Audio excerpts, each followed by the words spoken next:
sais ce que ces moments extraordinaires ont en commun? C'est simple, c'est l'émotion du sport. Et le sport, c'est ce qui met tout le monde d'accord. Pourquoi? Parce qu'il n'y a que là où des personnes parties de rien peuvent devenir les héros de toute une nation. Et quand on imagine un gamin qui, après s'être fait virer de l'école parce qu'il n'avait pas assez d'argent pour payer ses frais de scolarité, devenir l'un des piliers d'une des disciplines sportives les plus sans pitié au monde, forcément, il faut admettre que ça amène de l'admiration, et surtout, pas mal de curiosité. Quelle dose de résilience, d'acharnement et de mental doit-on avoir pour se créer un parcours aussi atypique? Comment on transforme son monde pour passer d'un porte-monnaie vide à une fortune qui dépasse le milliard de dollars et à un palmarès qui restera dans les livres d'histoire? Et bien ce parcours exceptionnel, c'est celui du sujet de notre vidéo aujourd'hui. Est-ce que tu as déjà entendu parler de la Formule 1? Si c'est pas le cas, je vais t'expliquer rapidement. La F1, c'est bien plus qu'une simple course de voiture, où les 20 meilleurs pilotes du monde sont comme des gladiateurs modernes, lancés à plus de 300 km/h en quête de gloire sur des circuits légendaires, où la moindre erreur peut te faire tout perdre. C'est aussi là où les meilleures technologies naissent, où les ingénieurs repoussent les limites de la science pour gagner simplement des dixièmes de seconde. Derrière chaque voiture, il y a des milliers d'heures de travail, des esprits brillants qui rivalisent d'ingéniosité et qui sont aussi prisés que les pilotes. En fait, c'est une vraie arène où se jouent les rivalités les plus intenses. Et aujourd'hui, c'est plus seulement un sport, et encore plus grâce aux médias, c'est devenu un spectacle mondial qui attire des millions de fans. Et entre les odeurs de gomme, les crissements de pneus et l'asphalte, il y a un gamin dans sa chambre qui regarde ça et qui rêve d'être à leur place. Et ce gamin, il est né en 1985 au nord de Londres, dans une famille qui avait pas vraiment beaucoup d'argent, mais qui croyait en lui tellement fort que son père a travaillé sans relâche pour lui payer ses saisons de karting. Parce que faut que tu saches que quand tu veux performer en karting, les saisons, c'est pas 200 € par an comme quand toi, t'as envie d'aller faire du foot. Non, ça passe pas comme ça. Ça va plutôt tourner entre 5 et 15 000 € selon ton équipement et donc ta volonté de gagner ou non. Et donc tout ça parce que quand il le voyait piloter, il était tellement doué qu'il pouvait être qu'un futur champion selon eux.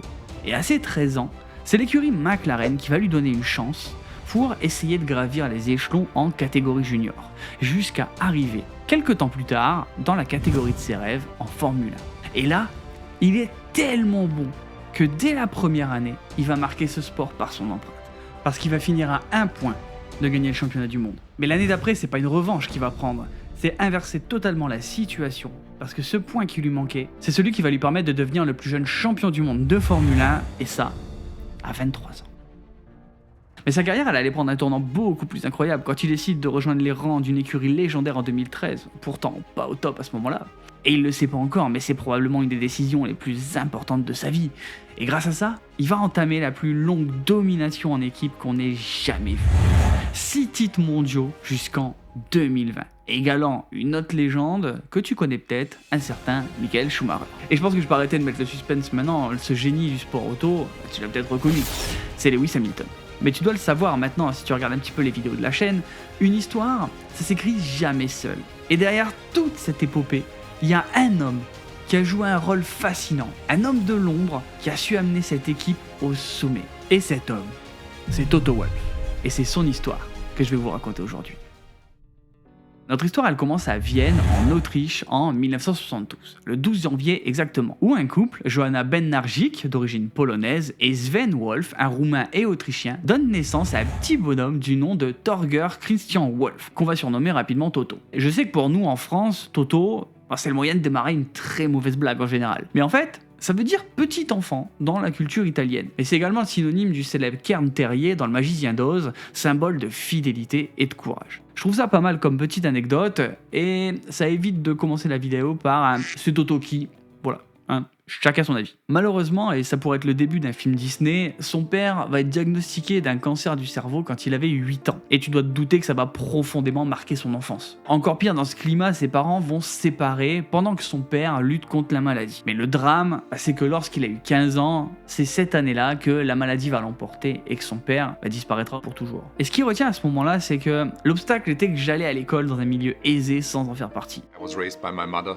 Even if times were very tough, she still managed to have a smile on her face. This is the kind of easiness she planted into my sister and myself.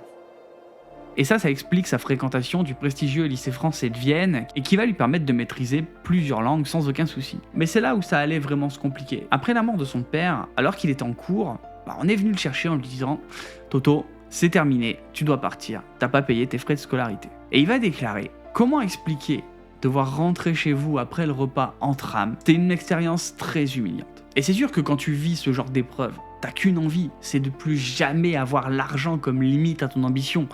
Ce qui va l'amener vers une passion qu'il découvre par hasard avec un ami, la course automobile. Et justement, comment ça s'est passé ? À la fin de son adolescence, un de ses amis, pilote de F3, lui a fait découvrir l'ambiance des circuits. Et c'est cette expérience qui a été pour lui une espèce de déclic. Le mélange d'adrénaline, l'équipe, la vitesse. Toto, il avait qu'une envie, c'était de vivre ça lui aussi. Le problème, c'est que la course auto, c'est probablement un des sports les plus chers qui existent. Et Toto, il a clairement pas les moyens pour obtenir un siège dans une monoplace. Et c'est souvent dans ces moments-là où on apprend une chose essentielle dans la vie, la créativité, ou on peut dire aussi la débrouille. Il va donc se tourner vers une option plus simple et surtout moins abusive niveau tarif. Et ça va être d'acheter une voiture qui va lui permettre de rouler sur circuit et sur la route au quotidien. En l'occurrence, il va choisir une Seat Ibiza pour concourir dans la Seat Ibiza Club. Là, on pourrait dire qu'on joue à Gran Turismo, mais clairement, c'est comme ça que ça se passe. Et c'est aussi à cette période où il va apprendre que l'ego, ça peut parfois jouer des mauvais tours. Parce que pour lui, la victoire, c'était sûr. À partir du moment où t'es motivé, tu dois y arriver. Et il avait énormément confiance en lui. Il pouvait rien lui arriver. Sauf qu'il avait oublié un détail. Même les génies, ils ont besoin de travailler. Même ceux qui sont les plus doués, s'ils veulent exceller, ils vont devoir se buter pour réussir et arriver au top niveau. Parce qu'être doué, c'est pas une condition pour accéder au podium. C'est le minimum requis pour pouvoir participer aux courses. Et ça, il va l'apprendre à ses dépens, parce que lors de sa première qualif, il va finir 18ème sur 30. Mais bon, tu t'en doutes, après un échec, c'est pas le moment d'arrêter. Non, ça c'était que le début. Et pour aller plus loin, maintenant, il allait pousser des portes qui allaient le mener dans des championnats beaucoup plus importants. Ça va commencer par la Formule Ford, dans des championnats autrichiens et allemands. Ce genre de compétition, c'est ce qu'on appelle des formules de promotion. En gros, c'est des marques qui vont créer leur championnat dans des voitures spécifiques qu'elles ont conçues pour essayer de trouver les champions de demain. C'est comme ça que d'ailleurs on a vu apparaître les formules Renault, BMW et donc les formules Ford. Toto va également faire connaissance avec ce qu'on appelle les courses d'endurance. Pour faire simple, si tu connais rien, c'est des courses où le but, c'est de rouler longtemps, mais genre très longtemps. Comme par exemple, peut-être tu as déjà entendu parler des 24 heures du Mans. C'est 24 heures où une équipe va se relayer pour faire le maximum de tours le plus rapidement possible dans un délai imparti. Et là c'est pareil sur des autres circuits. Ils remportent une victoire aux 24 heures du Nürburgring et il faut savoir que ce circuit, c'est bien plus qu'un nom, c'est considéré comme l'un des tracés les plus redoutables du monde, où le moindre écart peut se transformer en drame. Et avec le temps, on peut quand même dire que ce circuit, c'est un vrai sanctuaire de la course automobile. Et c'est à cette période où il a dû faire un des choix probablement les plus difficiles de sa vie. Un autre pilote soutenu par le même sponsor que lui, Karl Wendlinger, il va rester 19 jours dans le coma à cause d'une sortie de piste à Monaco. Et on va logiquement lui proposer de prendre sa place chez Sauber. Mais à ton avis, qu'est-ce qu'il va dire à ce moment-là ? Non merci. I realized that I didn't have the talent, that I was probably too tall, and I didn't have the background in really making it to a successful Formula One career. I was only interested in trying to get to the very top into Formula One. Je leur ai dit de ne pas dépenser cet argent inutilement. Et c'est à ce moment-là que j'ai décidé de renoncer à mon rêve de devenir pilote professionnel. Et ça, c'était en mai 1994. Et au final, ça a été beaucoup plus loin que prévu, parce que sur Sponsor, ils ont commencé à réfléchir sur la façon dont vraiment ils mettaient leur argent dans les pilotes. Et au vu de tous les derniers événements, pas seulement celui de Karl, ils ont décidé de prendre une décision radicale. Ils ont simplement décidé de tout arrêter. Et forcément, en sport auto, pas de sponsor, pas de voiture, pas de voiture, pas de victoire, pas de victoire. Pas de palais. Non. Pas de carrière. Et quand on arrive à faire le point sur une carrière qui selon toi sera jamais au top niveau en étant sur le devant de la scène, t'en arrives rapidement à réévaluer tes priorités. Et l'étape d'après pour Toto, c'était de se réorienter. Mais où ? Pour lui, c'était assez clair. C'était le monde des affaires qui lui ouvrait les bras. N'oublie pas que son besoin principal à ce moment-là, c'est de devenir indépendant. Mais quand on veut réussir dans le business, faut quand même avoir un bagage, des connaissances qui te permettent de pas perdre ton temps et surtout de pas faire n'importe quoi. Et c'est pour ça que Toto décide de retourner faire ses études à l'université d'économie de Vienne. Mais il va pas y rester longtemps. Son envie d'indépendance financière et d'en finir avec les limites de son ambition à cause de l'argent vont faire qu'il a pas très envie de rester assis sur une chaise à écouter. Et c'est comme ça que rapidement il arrive en stage dans une banque d'investissement pour développer ses compétences en finance. Une fois que ça c'est fait, il va quitter son stage et s'attaquer au management des ventes. Et pour ça, il va aller taper à la porte d'une autre entreprise, Koloman Handler, c'est une entreprise de sidérurgie. Et comme je viens de te le dire, son but c'est d'être indépendant. Et quand tu bosses pour quelqu'un, Bah tu peux pas. Et ça, Toto, il le sait pertinemment. Et c'est pour ça qu'en 1998, il va se lancer dans la création de sa propre société d'investissement qu'il va appeler March 15. You need to understand where you have a talent, where you think you can succeed, and then develop that. Investments were something that suited to me. Alors je pense pas que ce soit utile de te faire un étalage de tout ce qu'ils vont faire, mais retiens que le but, c'est d'investir dans les technologies émergentes et industrielles qui vont exploser dans les années 90. Spoiler alert, c'était un bon pari pour lui. D'ailleurs, ça me fait penser à une petite anecdote par rapport à ça. Lors de ses débuts dans le monde des affaires, Toto Wolff, il se souvient qu'il portait une simple montre en plastique lors des réunions avec ses investisseurs et ses partenaires potentiels. Comme quoi avoir une Rolex, ça aide personne à devenir plus riche. Sauf si bien sûr t'as envie de lancer une petite formation sur les réseaux. Par contre, comme je te le dis depuis le début de cette vidéo, c'est rarement seul qu'on fait les histoires quand ça marche. Et là aussi, March 15, il l'a confondé avec un certain René Berger, qu'il a rencontré à Vienne et avec qui ça a collé directement dans leur projet. Et je te dis ça pourquoi ? Parce que rappelle-toi que je t'ai dit au tout début de la vidéo, qu'est-ce que ça veut dire Toto ? Fidélité et courage. On y reviendra par la suite. Et donc cette société, en fait, elle va avoir une croissance de folie. Et grâce à ça, ils vont se décider à ouvrir des bureaux un petit peu partout, notamment à Berlin, Zurich, Vienne, Tel Aviv et même Varsovie. Et ça, c'est le vrai bon plan, parce que quand t'as pignon sur rue, tu peux te créer un réseau international et augmenter encore plus tes parts de marché. Mais bien que ses affaires connaissent énormément de succès, Wolff, il a toujours une petite flamme au fond de lui qui n'est pas encore éteinte. Il a jamais perdu sa passion pour la course automobile. Et en réalité, c'est sa carrière dans le monde des affaires qui allait lui permettre de revenir dans la compétition auto. Parce que maintenant qu'il pesait dans le business, il allait pouvoir revenir. Et ça, de manière assez simple au final, en investissant dans des entreprises de ce milieu. Et là, on peut citer HWAG, une filiale de Mercedes dans la catégorie du DTM. Alors le DTM, c'est quoi ? C'est simplement le championnat allemand des voitures de tourisme. Et une voiture de tourisme, c'est en gros une voiture que toi, tu pourrais acheter dans le commerce, comme base, on va dire.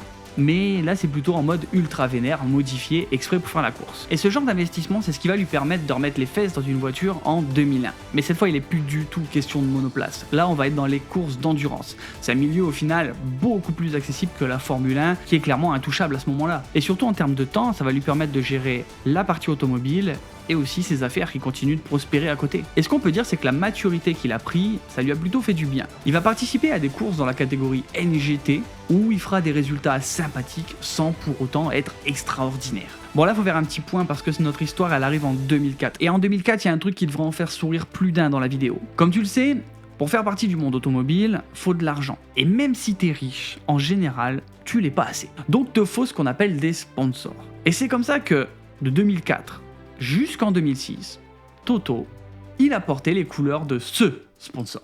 Je trouve que c'est assez exceptionnel comme petite anecdote. Il faut connaître un petit peu la F1 ou avoir vu Drive to Survive au mieux pour l'avoir celle-là, mais bon, voilà. Change your car. You've got a problem. Change your fucking car. Then you change your car. Certains d'entre vous, je pense, sont déjà en train d'écrire un petit commentaire à propos de ça. Et donc, sous les couleurs de notre cher taureau énervé, il va se lancer dans des autres courses d'endurance importantes comme à Sao Paulo, Silverstone, Spa-Francorchamps, aux côtés de coéquipiers tels que Karl Wendlinger, Dieter Kester et Philippe Peter. Ça, c'est pour ta petite culture générale. En parallèle de son retour sur les pistes, il va fonder sa deuxième entreprise, March 16, qui en gros, c'est comme March 15, mais en plus gros. Ce qui va lui permettre d'acheter 49% de HWAG et d'en devenir directeur. Ce qui est bien, c'est que cette entreprise, elle a évolué et que maintenant, en plus de s'occuper du DTM, elle s'occupe aussi de la production des moteurs de Formule 3. Et une Formule 3, si tu fais un peu le topo, c'est une bébé Formule 1. En 2005, il va plutôt être compétitif parce qu'il va gagner les 6 heures de Misano. Ça, c'est juste l'anecdote parce qu'on va directement se projeter en 2006, qui va être pour Toto l'année des changements. Déjà, il va participer à la première édition des 24 heures de Dubaï et la gagner. Il va également finir vice-champion d'Autriche de rallye. Ok, s'il veut. Mais surtout, au détour de son passage sur le circuit d'Hockenheim en Allemagne pour le DTM, il va rencontrer une pilote montante qui roule pour une petite écurie, je sais pas si tu la connais, Mercedes. Cette personne, elle s'appelle Suzy Stoddart. Et il va finir par se taper un petit date avec elle dans un petit hôtel à côté du circuit, et ce sera le début d'une romance qui n'était pas près de s'arrêter. Mais en 2009, c'est le retour à la réalité. Lors d'une course au Nürburgring, Wolff va être, juste après avoir fait un super temps au Tour, il va être impliqué dans un accident qui va lui faire repenser toute sa carrière de pilote. Pour lui, en fait, ces résultats, ils valent pas de risquer sa vie. Et ça devra, à l'avenir, rester un hobby, voire un hobby plus. Et ce qui allait vraiment lui faire gagner de l'argent, c'est pas être pilote de course, non. C'est juste arriver à être indépendant. Et c'est ces entreprises, le business, qui, au final, devrait être son plan de base et pas le monde automobile. Mais avec l'âge, il s'est rendu compte que pourquoi pas simplement essayer de concilier les deux. C'est là où clairement il a dit « J'ai eu une carrière de pilote très courte, mais qui a allumé ma passion pour le sport. Une carrière dans le capital investissement, totalement détaché du sport automobile pendant 10 ans. Puis des investissements dans diverses équipes qui m'ont ramené à une troisième carrière, qui a fusionné 2 domaines, les affaires et le sport. » Et avec cette nouvelle idée d'aventure, il va investir dans l'écurie Williams F1 à hauteur de 16%. Parce que Williams, à cette époque, ils ont surtout besoin de cash. I thought I'm taking a day off and I'm going to look at the Formula One team. Went there, looked at the factory, met Frank. He was very open straight from the beginning. He said, I need to pay off a mortgage for my house. That's why I want to sell some shares. Are you interested? I hear that you can afford that. I merged the investment business and racing. Qui va faire qu'il va devenir membre du conseil d'administration avec cet investissement et en 2012 devenir directeur exécutif de l'équipe. Et ce qu'on peut dire, c'est que comme d'habitude, ça va marcher. Pendant cette période, il va amener une espèce de renouveau à l'équipe avec notamment la victoire d'un certain Pastor Maldonado au Grand Prix d'Espagne, une chose qui n'était pas arrivée depuis 8 ans pour Williams. En parallèle de ça nous amène en 2011 où il va se marier avec sa petite Suzy qui deviendra donc Suzy Wolff. Et en 2012, elle va devenir par la même occasion pilote de développement pour Williams, devenant l'une des premières femmes à participer à une session officielle de Formule 1 depuis plus de 20 ans. Suzy d'ailleurs aujourd'hui elle est toujours ultra inspirante pour de nombreuses femmes dans le domaine du sport automobile. Et Toto il l'a souvent cité comme source de motivation principale dans sa carrière. Et en fait pour moi c'était important de te mettre ce détail parce que ça montre que ce mariage c'est juste la preuve que l'on peut être complémentaire dans la vie privée et professionnelle.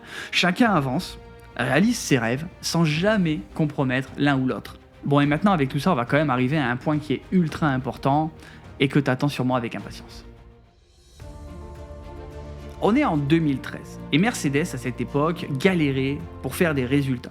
Mercedes approached me in the summer of 2012 and asked me if I could give my opinion of what was going wrong. This is how we kind of kickstarted the discussions.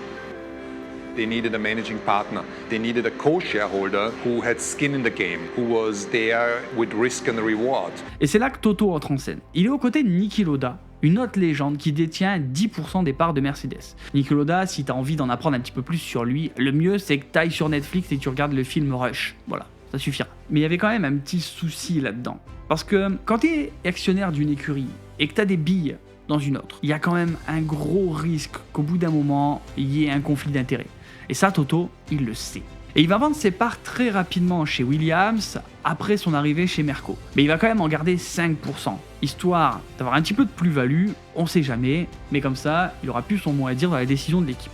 Parce qu'il va être investi à fond dans le projet Mercedes. Pour lui, c'est surtout une aventure, et il va se focaliser sur l'année qui est arrivée, et notamment avec l'évolution des moteurs hybrides, et en ajoutant une discipline stricte et un souci du détail, l'écurie était juste à l'aube d'un jour nouveau. Les succès Mercedes ont été sans précédent, et notamment avec un certain Lewis Hamilton et un Nico Rosberg.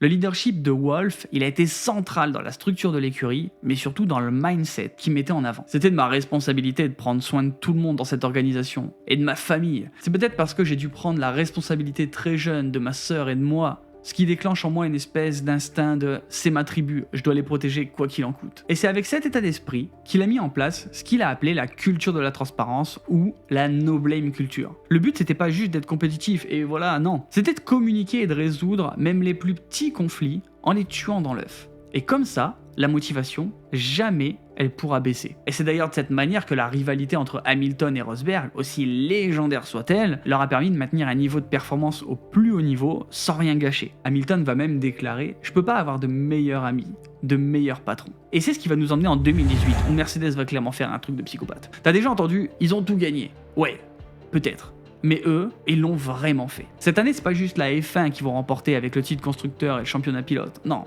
Mais la F2, avec George Russell, qui est leur pilote d'essai, et même la F1 eSport. Ouais, les gars, devant leur TV, là, avec leur volant Fanatec, ils ont gagné avec Mercedes. Ce qui va amener Toto à remporter un prix Autosport en 2018, le John Bolster Award. Il va aussi déclarer « Quand j'ai commencé avec Mercedes en 2013, c'était un projet, un contrat de 3 ans. Je suis le team principal et 30% actionnaire de la team.